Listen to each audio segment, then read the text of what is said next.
छत्तीसगढ़ के ओना को नामा, छत्तीसगढ़ के ओना को नामा, तोरे नाम के डंका बज के गुरु, सादा झंडा लहरा गे, सबको गीती तोरे गाथे, पूरा दुनिया मका, पूरा दुनिया मका,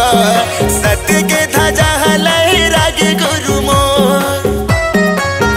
पूरा दुनिया मका, पूरा दुनिया मका, सत्य के ध्वजा लहरा गे गुरु मोर।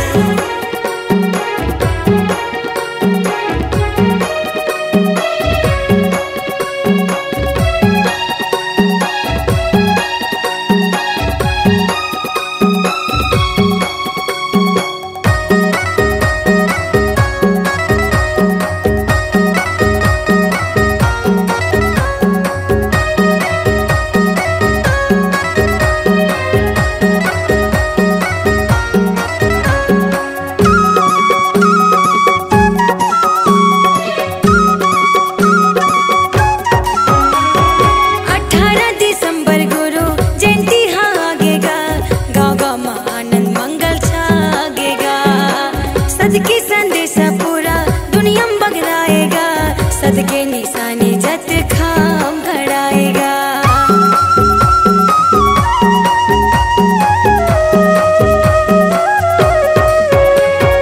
18 दिसंबर गुरु जयंती है आगेगा, गाँव गाँव में आनंद मंगल छागे हो, सच के संदेश पूरा दुनिया में बगराए गुरु, सदके निशानी जत खाम गड़ाए हो, सादा झंडा लहरा गे, सबो गीती तोरे गाथे, पूरा दुनिया मगा, पूरा दुनिया मगा, सत्य के ध्वजा लहरा गे गुरु मोर, पूरा दुनिया मगा, पूरा दुनिया मगा, सत्य के ध्वजा लहरा गे गुरु मोर।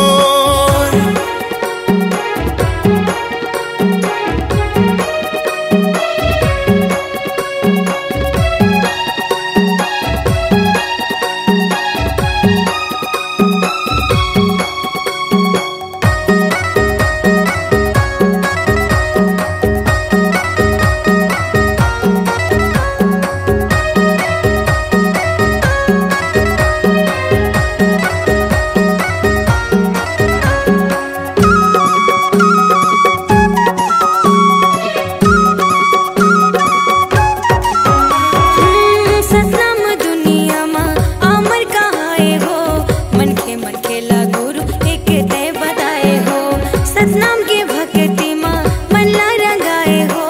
जाति पाति के भेद भाव ला मिटाए हो।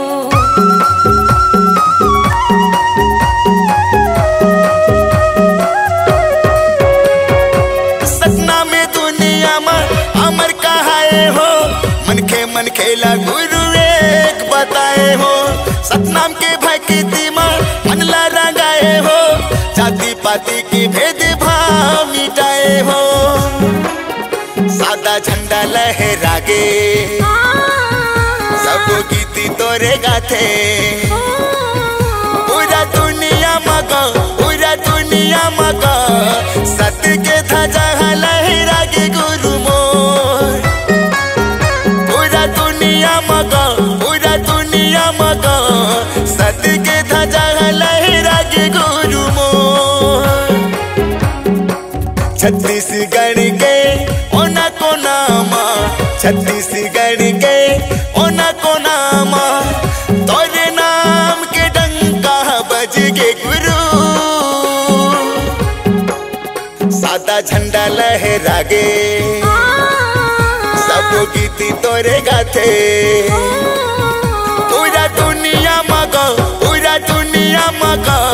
सत्य के ध्वजा